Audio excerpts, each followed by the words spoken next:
Hi dear students, welcome to today's class. So in our previous classes we have already learned about the concept of distance, displacement and also the speed. So what is the meaning of those concepts? So speed, what is the mean by speed? Speed andre ಏನು? So speed is nothing but what? The rate of change of position of an object in any direction. ಅಂದ್ರೆ ಯಾವುದೇ ಒಂದು object ಏನಾಗಿರ್ತೈತೆ ಅಂದ್ರೆ ಯಾವುದೇ ಒಂದು direction ಅಲ್ಲಿ move ಆದ್ರೂ ಕೂಡ ಸೊ ಅದರದ್ದು ಕೇವಲ ಏನಾಗಿರ್ತೈತಿ the change position of the object can be changes from initial point to the final point. Okay, and here totally the speed is what depend upon the magnitude, and here the speed is considered to be a scalar quantity. ಹೌದಾ? So speed ಅನ್ನೋದು ಏನಾಗಿರ್ತೈತಿ totally magnitude ಮೇಲೆ depend ಆಗಿರ್ತೈತಿ. Magnitude ಅಂದ್ರೆ it is nothing but what length. ಹೌದಾ? So ಅದಕ್ಕೆ ಸ್ಪೀಡಿಗೆ ಏನಂತ ಕರಿತೀವಿ, ಯಾವ ಒಂದು ಕ್ವಾಂಟಿಟಿ ಆಗಿರುತ್ತೆ ಅಂದ್ರೆ ಅದು ಸ್ಕೇಲಾರ್ ಕ್ವಾಂಟಿಟಿ ಆಗಿರುತ್ತೆ. ಯಾಕಂದ್ರೆ ಇಲ್ಲಿ speed of an object is what not depend upon the what direction. ಅಂದ್ರೆ ಯಾವುದೇ ಕಾರಣಕ್ಕೂ ಸ್ಪೀಡ್ ಏನಾಗಿಲ್ಲ, ಸೊ ದಿಕ್ಕಿನ ಮೇಲೆ ಡಿಪೆಂಡ್ ಆಗಂಗಿಲ್ಲ. ಹೌದಾ? So speed of an object can be calculated as what distance traveled by an object, so that should be divided by what time. Okay, with respect to time anta kariತೀವಿ.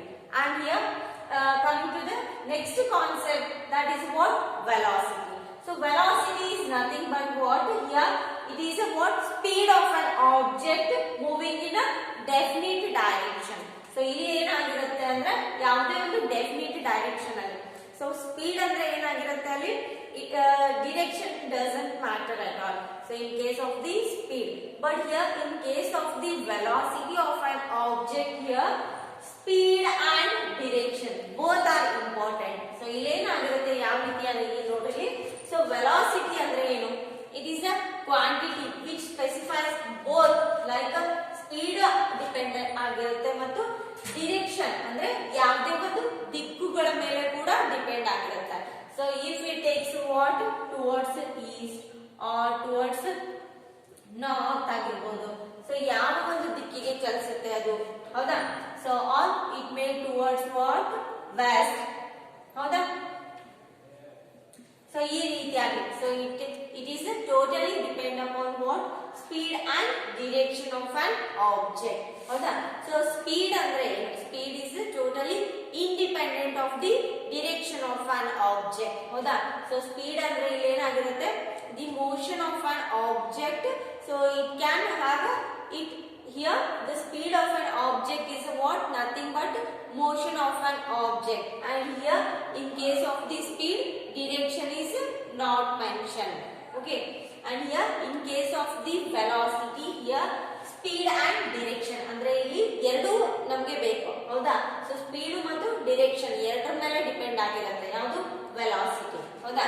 So ಇಲ್ಲಿ ನೋಡ್ರಿ a quantity which specifies both speed and direction, or we may also define here velocity is the speed of an object. ಅಂದ್ರೆ ಎಷ್ಟು speed ಅಲ್ಲಿ ಹೋಗುತ್ತೆ ಒಂದು vehicle. ಹೌದಾ? So moving in a definite direction. So point towards where direction. Always the velocity of an object what pointing towards the direction and also the speed. ಅಂದ್ರೆ speed ಮತ್ತು direction ಮೇಲೆ ಎರಡರ ಮೇಲೇನು ಏನಾಗಿರುತ್ತೆ ಕಾನ್ಸಂಟ್ರೇಟ್ ಮಾಡ್ತಾ ಇರುತ್ತೆ. ಹೌದಾ? ಯಾ. So what is the formula to calculate the velocity of an object? So velocity is nothing but, so ನಾವು ಈ ರೀತಿಯಾಗಿ ಬರೆಯಬಹುದಾ? So velocity ಅಂದ್ರೆ displacement divided by time. So displacement ಅಂದ್ರೆ ಏನು? So it is a what vector quantity. Displacement is nothing but a shortest distance between what initial to the final position of an object ಅಂತ ಹೇಳಿದ್ವಿ. And here displacement is also a vector quantity. ಹೌದಾ? So displacement ಅಂದ್ರೆ ಅದು shortest distance between where initial to final position ಐತಿ. So ಮತ್ತೆ displacement ಏನಾಗಿರುತ್ತೆ, direction ಮತ್ತು magnitude ಎರಡರ ಮೇಲೆ ಡಿಪೆಂಡ್ ಆಗಿರುತ್ತೆ. So it is nothing but what displacement upon with time. ಹೌದಾ? ಸೊ ವೆಲಾಸಿಟಿಯನ್ನ ಯಾವ ರೀತಿಯಾಗಿ ಡಿಫೈನ್ ಮಾಡಬಹುದು? It is nothing but what displacement upon time ಅಂತ ಮೆನ್ಷನ್ ಮಾಡಬಹುದು. ಯಾಕಂದ್ರೆ so all features of what displacement and velocity are little bit same. ಹೌದಾ? So next here, how to calculate the average velocity of an object. Here the average velocity of an object can be calculated with the formula u plus v upon 2. What is the mean by u and what is the mean by v? U is nothing but initial velocity. Okay, u is nothing but initial velocity and v is called as what? Final velocity. Andre ಯಾವುದೇ ಒಂದು object so initial moments ಅಲ್ಲಿ start ಆಗಿರುತ್ತೆ ಅಂದ್ರೆ 0 ಒಂದು speed ಅಲ್ಲಿ start ಆಗಿರುತ್ತೆ. So time spend ಆಗ್ತಾ ಆಗ್ತಾ ಏನಾಗಿರುತ್ತೆ, ಟೈಮ್ ಪಾಸ್ ಆಗ್ತಾ ಆಗ್ತಾ ಏನಾಗಿರುತ್ತೆ, ಸೊ ಅದರದ್ದು ಸ್ಪೀಡ್ ಚೇಂಜ್ ಆಗ್ತಿರುತ್ತೆ. ಹೌದಾ? ಸೊ ಅಲ್ಲಿ ವೆಲಾಸಿಟಿ ಕೂಡ ಚೇಂಜ್ ಆಗುತ್ತೆ. ಅಂದ್ರೆ ಅದು 20 ಮೀಟರ್, 0 ಇಂದ 20 ಮೀಟರ್ ಆಗ್ಬೋದು ಅಥವಾ 30 ಮೀಟರ್ ಆಗ್ಬೋದು. ಹೌದಾ? So here the velocity may varies according to what? Non uniform motion. So uniform motion ಅಲ್ಲಿ ಏನಾಗಿರುತ್ತೆ, ವೆಲಾಸಿಟಿ ಯಾವಾಗಲೂ ಕಾನ್ಸ್ಟೆಂಟ್ ಆಗಿರುತ್ತೆ. ಹೌದಾ? So we need not change the velocity of an object, but in case of the non-uniform motion, okay, but in case of what? Non-uniform motion, here the velocity may varies. ಅಂದ್ರೆ velocity ಏನಾಗಿರುತ್ತೆ, change ಆಗ್ತಾ ಇರುತ್ತೆ. ಯಾವಾಗ? ನಾನ್ uniform motion ಆದಾಗ. So ನಾನ್ uniform motion ಅಂದ್ರೆ ಏನು? Yeah, an object can covers what? Unequal distances in equal interval of time. ಯಾವುದೇ ಒಂದು ಆಬ್ಜೆಕ್ಟ್ ಏನಾಗಿರ್ತೈತಿ, ಸೊ ಅನ್ಈಕ್ವಲ್ ಡಿಸ್ಟೆನ್ಸ್ ಅನ್ನ ಟ್ರಾವೆಲ್ ಮಾಡ್ತಿರ್ತೈತಿ. ಯಾವುದೇ ಒಂದು ನಿಗದಿಪಡಿಸಿದ ವೇಳೆಯಲ್ಲಿ ಸೊ ಡಿಫ್ರೆಂಟ್ ಡಿಸ್ಟೆನ್ಸ್ ಅನ್ನ ಟ್ರಾವೆಲ್ ಮಾಡ್ತಿರುತ್ತೆ. ಹೌದಾ? ಸೊ ಇಲ್ಲಿ ನೋಡ್ರಿ, here the what formula to calculate the average velocity of an object is u plus v upon 2. U is called as what? Initial velocity and v is the final velocity of an object. And next is what? The SI unit of the velocity is same as that of the speed only, because so here also displacement is measured in meter and the time is measured in seconds. So here the SI unit of the velocity is also meter per second. And here the what? Velocity is a what? Vector quantity. So how did you say velocity is a vector quantity? So obviously here the meaning of the vector quantity is it is having both magnitude and also direction. Magnitude and direction. So ಇಲ್ಲಿ ಏನಾಗಿರುತ್ತೆ, so ಎರಡೂ ಇರ್ತಾವ. ಹೌದಾ?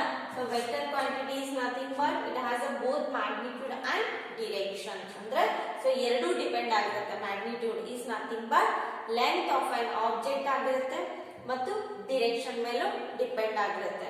But in case of the speed ಏನಾಗಿರುತ್ತೆ, direction depend ಆಗಂಗಿಲ್ಲ. So ಅದಕ್ಕೆ ಸ್ಪೀಡಿಗೆ ಏನಂತ ಕರಿತೀವಿ? ಸ್ಕೇಲಾರ್ ಕ್ವಾಂಟಿಟಿ ಅಂತ ಕರಿತೀವಿ. And next here velocity is a vector quantity. It has both magnitude and direction. Okay. And next here, this is called as what? Acceleration. Here, next point is what? Acceleration of an object. So here, the acceleration is nothing but change in velocity of an object per unit time. So ಇಲ್ಲಿ velocity ಅನ್ನ ಯಾವ ರೀತಿಯಾಗಿ define ಮಾಡಿದ್ವಿ? Here the velocity is nothing but speed of an object with respect to what? Definite direction ಆಗಿರುತ್ತೆ. Here acceleration is nothing but change in velocity of an object. ಅಂದ್ರೆ velocity ಏನಾಗ್ತಾ ಇರುತ್ತೆ, acceleration ಅಲ್ಲಿ change ಆಗ್ತಾ ಇರುತ್ತೆ. ಹೌದಾ? So this is what? The acceleration. Acceleration is nothing but change in velocity of an object with respect to time. Okay, and here the formula to calculate the acceleration of an object is a is equal to v minus u upon t. So v is nothing but what? Final position and u is called as what? Initial position. u ಅನ್ನೋದು ಏನಾಗಿರ್ತೈತಿ? Initial position of an object ಆಗಿರ್ತೈತಿ.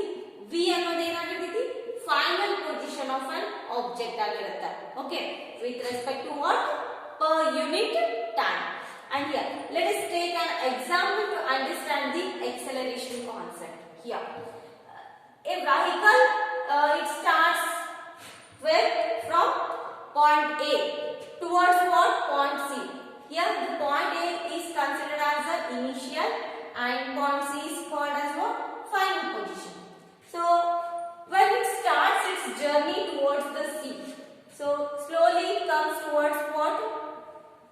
Point B, and it may takes the velocity 20 meter per second in 2 seconds. ಅಂದ್ರೆ ಏನು point B ಗೆ reach ಆಗಬೇಕಂದ್ರೆ ಆ vehicle ಏನಾಗಿರುತ್ತೆ, ಆ object so 20 metre per second ವೆಲಾಸಿಟಿಯನ್ನ ಏನ್ ಮಾಡುತ್ತೆ, ಗೇನ್ ಮಾಡ್ಕೊಳ್ಳುತ್ತೆ. ಸೊ ಅದೇ ರೀತಿಯಾಗಿ ಪಾಯಿಂಟ್ ಸಿ ಗೆ ಬರ್ಬೇಕಂದ್ರೆ ಸೊ 30 ಮೀಟರ್ ಪರ್ ಸೆಕೆಂಡ್ ಆಗಿರುತ್ತೆ. ಹೌದಾ? ಸೊ ನೆಕ್ಸ್ಟ್ ಸೆಕೆಂಡ್ಸ್ ಅಲ್ಲಿ ಸೊ ಅದೇ ರೀತಿಯಾಗಿ ಇಲ್ಲಿ ಏನಾಗ್ತಾ ಇರುತ್ತೆ, ವೆಲಾಸಿಟಿ ಮೇ ವೇರೀಸ್. ಅಂದ್ರೆ ಸೊ ಇಲ್ಲಿ ಏನಾಗುತ್ತೆ, u is equal to 0 ಆಯ್ತು and here v is equal to 20 ಆಯ್ತು. ಸೊ ನೆಕ್ಸ್ಟ್ ನಾವು ಈ ಎರಡು ಎಕ್ಸಲರೇಷನ್ ಸ್ಟಾರ್ಟ್ ಮಾಡಬೇಕಂದ್ರೆ ಇಲ್ಲಿ ನೋಡಿ, ಎಕ್ಸಲರೇಷನ್ is equal to ಏನ್ ಫಾರ್ಮುಲಾ ಐತಿ, v minus u upon t ಐತಿ. So from the distance where to where, from a to b.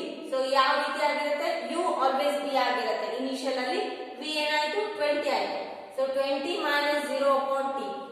So t is nothing but 2 seconds. ಅಂದ್ರೆ 20 upon 2 is nothing but 10 meter per second square ಆಯ್ತು. ಹೌದಾ? From A to B distance. From A to B acceleration. So next B to C calculate ಮಾಡಬೇಕಂದ್ರೆ ನೋಡಿ, so B to C ಯಾವ ರೀತಿಯಾಗಿ velocity change ಆಯ್ತು ಅಲ್ಲಿ. ಹೌದಾ? ಸೊ ಇಲ್ಲಿ ಎಷ್ಟೈತಿ, ವೆಲಾಸಿಟಿ 20 ಐತಿ. ಅಂದ್ರೆ ಇಲ್ಲಿ u 20 ಆಗುತ್ತೆ, v ಏನಾಗುತ್ತೆ 30 ಆಗುತ್ತೆ. ಹೌದಾ? ಸೊ ನೋಡ್ರಿ, v ಏನಾಗುತ್ತೆ 30 metre per second, initial 20 that divided by what, 3. ಹೌದಾ? ಸೊ 30 minus 20 that is 10 upon 3. so that is what, meter per second square. ಹೌದಾ? 3 1 3 3 ಹೌದಾ, 3.5 something. okay, so here 3.2 meter per second square. So ಈ ರೀತಿಯಾಗಿ initial position ಇಂದ final position ಗೆ ಯಾವ ರೀತಿಯಾಗಿ ಎಕ್ಸಲರೇಷನ್ ವೇರಿ ಆಗುತ್ತೆ. ಸೊ ಯಾವಾಗಲೂ ರೆಸ್ಟ್ ಪೊಸಿಷನ್ ಅಲ್ಲಿ ಇದ್ದಾಗ ಎಕ್ಸಲರೇಷನ್ ಅನ್ನ 0 ಅಂತ ತಗೊಳ್ತೀವಿ. ಸೊ ಅಂದ್ರೆ ವೆಲಾಸಿಟಿ ಇಲ್ಲಿ ಏನಾಗುತ್ತೆ, ಚೇಂಜ್ ಇನ್ ವೆಲಾಸಿಟಿ. ವೆಲಾಸಿಟಿ ಏನಾಯ್ತು, ಸೊ ಎ ಇಂದ ಬಿ ಗೆ ಚೇಂಜ್ ಆಯ್ತು. ಸೊ ವೆಲಾಸಿಟಿ ಇನಿಷಿಯಲ್ ಪೊಸಿಷನ್ ಅಲ್ಲಿ 0 ಐತೆ, ಅಂದ್ರೆ ರೆಸ್ಟ್ ಪೊಸಿಷನ್ ಅಲ್ಲಿ 0 ಐತೆ. ಸೊ ಬಿ ಪೊಸಿಷನ್ ಅಲ್ಲಿ ಎಷ್ಟು ಗೇನ್ ಆಯ್ತು, ವೆಲಾಸಿಟಿ 20 ಮೀಟರ್ ಪರ್ ಸೆಕೆಂಡ್ ಆಯ್ತು. ಹೌದಾ? ಸೊ ನೆಕ್ಸ್ಟ್ ಸಿ ಪೊಸಿಷನ್ ಅಲ್ಲಿ 30 ಮೀಟರ್ ಪರ್ ಸೆಕೆಂಡ್ ಆಯ್ತು. ಸೊ ಇದೇ ರೀತಿಯಾಗಿ ವೆಲಾಸಿಟಿ ಏನಾಗುತ್ತೆ, ಚೇಂಜ್ ಆಗುತ್ತೆ. ಹೌದಾ? So here the acceleration of an object is nothing but change in the velocity of an object per unit time. okay, so ಈ ರೀತಿಯಾಗಿ ನಾವು acceleration ಅನ್ನ ಏನ್ ಮಾಡ್ತೀವಿ, ಕ್ಯಾಲ್ಕುಲೇಟ್ ಮಾಡ್ತೀವಿ. ಹೌದಾ? here the acceleration of an object is to calculate a is equal to v minus u upon t ಆಗಿರುತ್ತೆ. So ಈ ಫಾರ್ಮುಲಾನ ನೀವು ಕಂಪಲ್ಸರಿ ನೆನಪಿಟ್ಕೋಬೇಕು. Okay, and here the acceleration of an object so is defined as what, change in velocity ಅಂತ ಹೇಳಿದ್ವಿ. here so what is the SI unit of the acceleration here? the SI unit of the acceleration is meter per second square. okay, the SI unit of the what, acceleration is meter per second square ಆಗಿರುತ್ತೆ ಇಲ್ಲಿ. ಹೌದಾ? So ನೀವು ಏನು SI unit ಅನ್ನ compulsory ನೆನಪಿಟ್ಕೋಬೇಕು. So ಇಲ್ಲಿ ನೋಡಿ, speed ಮತ್ತು ಏನು ವೆಲಾಸಿಟಿ ಇದು. ಸೊ ಇವೆರಡದು ಏನಾಗಿರ್ತಾವ, SI ಯೂನಿಟ್ಸ್ ಏನಾಗಿರ್ತಾವ, ಸೇಮ್ ಆಗಿರ್ತಾವ, ಮೀಟರ್ ಪರ್ ಸೆಕೆಂಡ್ ಆಗಿರುತ್ತೆ. ಬಟ್ ಎಕ್ಸಲರೇಷನ್ ಏನು SI ಯೂನಿಟ್ ಐತಲ್ಲ, ಮೀಟರ್ ಪರ್ ಸೆಕೆಂಡ್ ಸ್ಕ್ವೇರ್ ಐತೆ. ಹೌದಾ? So here the formula to calculate the speed of an object is speed is equal to distance traveled divided by time taken ಅಂತ ತಗೊಳ್ತೀವಿ. and here in case of the velocity we may also call it as a displacement upon time or u plus v upon 2 ಅಂತ ತಗೊಳ್ತೀವಿ. ಹೌದಾ? So displacement that is also called as s upon t ಅಂತ ತಗೊಳ್ಬಹುದು. ಹೌದಾ? here s is nothing but displacement. here v is equal to s upon t ಅಂತಾನು ತಗೋಬಹುದು. ಯಾವುದು, velocity of an object ಗೆ. and here this is the formula to calculate the average velocity of an object, that is the u plus v upon 2. okay, so based on these formulas, so we will discuss about all these concepts in our next classes. so ಯಾವ ರೀತಿಯಾಗಿ ಏನು problems ಯಾವ ರೀತಿಯಾಗಿ ಬರ್ತಾವೆ ಮೇಲೆ, like so based on these formulas like velocity ಆಗಿರಬಹುದು, average ಆಗಿರಬಹುದು,